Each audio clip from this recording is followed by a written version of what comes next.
Hi students, welcome to the lecture. We are dealing with frequency table today. Hope all of you are going good. Without much delay, let's move on to the topic. Frequency and relative frequency. A frequency table is a chart that shows the popularity of or the mode of certain type of data.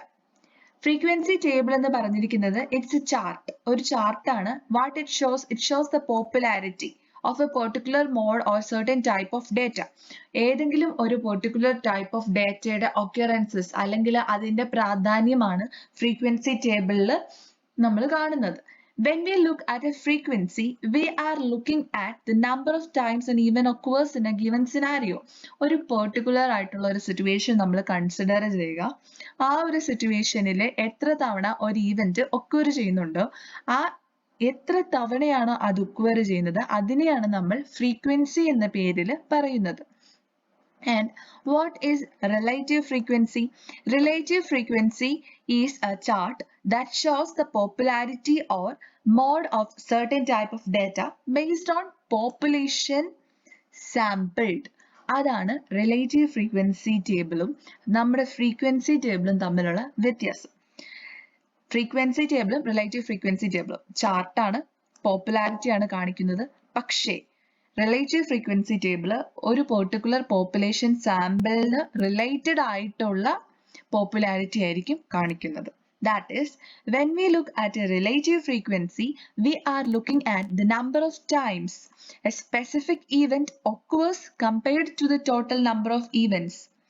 Total number of events, എത്ര number of events നടന്നിട്ടുണ്ടോ അതിനെയൊക്കെ conclude ചെയ്തിട്ട് അതിൽ ഒരു particular event എത്ര തവണ നടന്നു അതാണ് റിലേറ്റീവ് ഫ്രീക്വൻസിയിൽ നമ്മൾ നോക്കുന്നത്. ടോട്ടൽ ഇവന്റ്സിന്റെ അകത്ത് ഒരു പെർട്ടിക്കുലർ ഇവന്റ് എത്ര തവണ നടന്നു എന്നുള്ളത് റിലേറ്റീവ് ഫ്രീക്വൻസി ടേബിളിൽ നമ്മൾ ഡിസ്ട്രിബ്യൂട്ട് ചെയ്ത് എഴുതുന്നതാണ്. സോ ഐ ഹോപ്പ് ഫ്രീക്വൻസിയും റിലേറ്റീവ് ഫ്രീക്വൻസിയും ഓൾമോസ്റ്റ് ക്ലിയർ ആയെന്ന്. സബ്സിക്വന്റ് ആയിട്ട് വരുന്ന സ്ലൈഡ്സിൽ കുറച്ചും കൂടി ഡീറ്റെയിൽ ആയിട്ട് പറയാം. So, frequency distribution in statistics.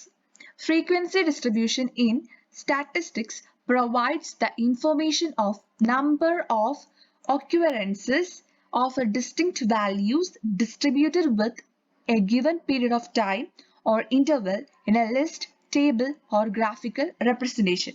ഒരു ലിസ്റ്റിലോ അതല്ലെങ്കിൽ ഒരു ടേബിളിലോ ഒരു ഗ്രാഫിക്കൽ റെപ്രസെന്റേഷനിലോ നമ്മൾ ഒരു പെർട്ടിക്കുലർ ഈവന്റ് എത്ര തവണ ഒക്വർ ചെയ്യുന്നു എന്ന് എഴുതിയിട്ടുണ്ടെങ്കിൽ അതിനെയാണ് ഫ്രീക്വൻസി ഡിസ്ട്രിബ്യൂഷൻ ഇൻ സ്റ്റാറ്റിസ്റ്റിക്സ് എന്ന് പറയുന്നത്.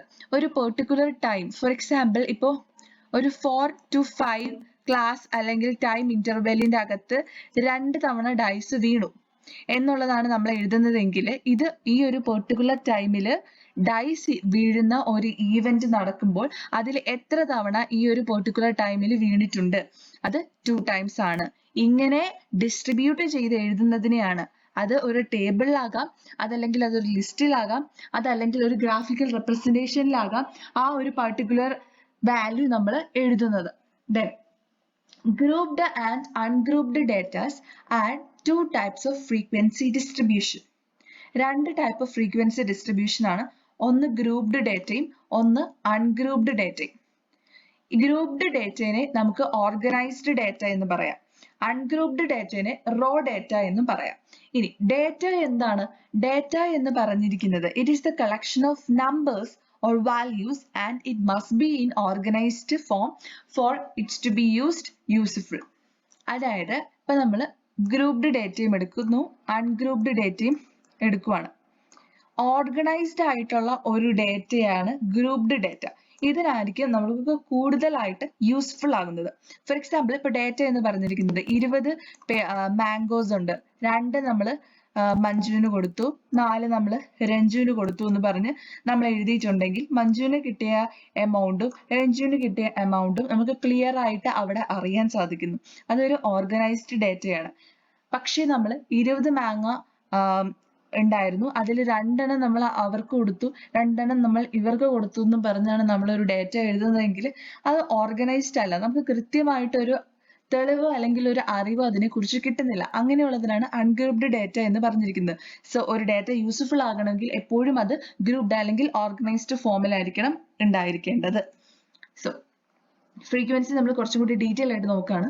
Frequency of any value is the number of times that particular value appears in a data set. ഒരു പെർട്ടിക്കുലർ ഡാറ്റ സെറ്റിലെ എത്ര തവണയാണോ ഒരു വാല്യൂ ഒക്യുവർ ചെയ്യുന്നത്.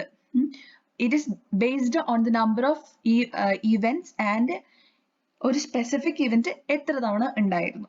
അത് ബേസിസിലായിരിക്കും നമ്മൾ ഫ്രീക്വൻസി എഴുതുന്നത്. ഫോർ എക്സാമ്പിൾ നമ്മൾ കളേഴ്സിന്റെ ഫ്രീക്വൻസി നോക്കുകയാണ്. Red, white, blue, green. നമ്മൾ ജസ്റ്റ് ഈ ഒരു 4 കളേഴ്സ് നമ്മൾ എഴുതി. And we can say 2 children like blue colour.